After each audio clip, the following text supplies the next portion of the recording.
Hi friends, मी doctor आनंद गोणेकर स्वागत करतो तुमचं आज एका नवीन भागामध्ये. मित्रहो, दारू ही आपल्या समाजापुढे सगळ्यात मोठी समस्या सध्या भेडसावत आहे आणि यामध्ये बऱ्याच जणांचे संसार उद्ध्वस्त झाले. नवीन पिढी सुरुवातीला गंमत म्हणून आणि नंतर या नशेच्या आहारी जात पूर्ण आपलं जीवन उद्ध्वस्त करून घेत आहे. 2 व्हिडिओ बनवले. तुम्ही माझ्या डॉक्टर आनंद भाऊ या यूट्यूब चॅनलला जाऊन अवश्य पहा. त्यानंतर तुमच्या शरीरावर काय त्याचे परिणाम होतात त्याबद्दल सांगोपांग चर्चा केली आणि त्यासाठी कोणती मेडिसिन घ्यावी याबद्दलचं माहिती दिली. आज मी डिस्कस करणार आहे की दारूची क्रेविंग म्हणजे दारूची वासना किंवा दारूची जी इच्छा असं प्रबळ प्रमाणात होते. बऱ्याच जणांना दारू सोडण्याची इच्छा असते, परंतु इच्छा असूनसुद्धा ते सोडू शकत कारण ती एवढी भिनलेली असते की त्याच्यानंतर त्याची क्रेविंग वाढत जाते आणि त्यामुळे त्यांचा ब्रेन डिमांड करायला सुरुवात करतो. त्यामुळे त्यांची वेळ झाली पावलं गुत्त्याकडे वळायला लागतात किंवा ते येणं प्रयत्नाने त्यासाठी काही पण जुळवाजुळव करून पैसे नसले तरी कोणाकडून उधार मागून घरी आपल्या दमदाटी करून किंवा शिवीगाळ करून ते पैसे घेतात. त्यामुळे नाहक कुटुंबालाचा त्रास होतो आणि त्याचबरोबर तो मानसिक आणि शारीरिक आणि आर्थिक या तिन्ही बाबतीत कुटुंबाचं अधःपतन व्हायला सुरुवात होते. आज मी तुम्हाला दारूची इच्छा सोडण्यासाठी होमिओपॅथीमध्ये एक प्रभावी औषध आहे त्याबद्दल थोडक्यात माहिती देणार आहे. त्याचं नाव आहे क्युरिकस स्पिरिटस ग्लँडियम मदर टिंचर. दारूची इच्छा सोडण्यासाठी होमिओपॅथीमध्ये अतिशय प्रभावशाली औषध मानलं जातं. सकाळी 25 थेंब आणि संध्याकाळी 25 थेंब रुग्णाला देता येतं. तर त्याची दारूची जी इच्छा असते, तीव्र इच्छा असते, ती हळूहळू कमी व्हायला सुरुवात होते.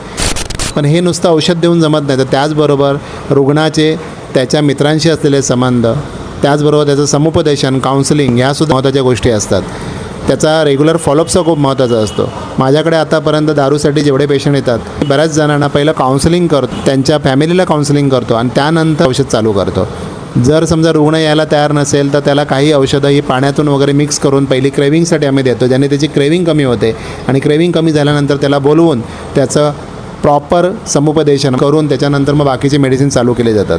आता यामध्ये सुद्धा त्याचे दारुड्या मित्रांशी असलेले संबंध सोडणे, त्याला त्यांच्यापासून अलिप्त ठेवणे, त्याचबरोबर दारूमुळे त्याच्या शरीरावर झालेले दुष्परिणाम करण्यासाठी इतर औषधं चालू करणं. उदाहरणार्थ लिव्हर डिटॉक्सिफिकेशनसाठी काही औषधं आहेत, जसं कालमेग आहे, सिंकोना आहे.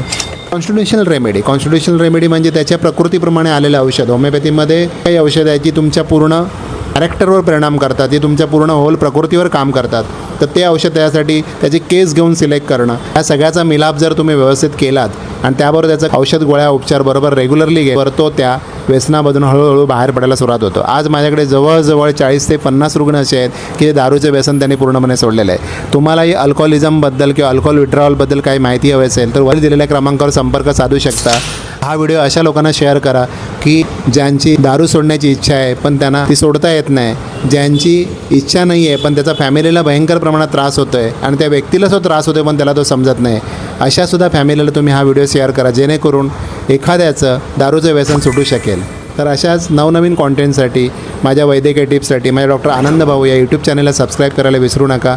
तोपर्यंत स्वस्थ राहा, प्रसन्न राहा, निरोगी राहा आणि डॉक्टर आनंदसोबत आनंदी राहा. भेटूया पुढील भागामध्ये.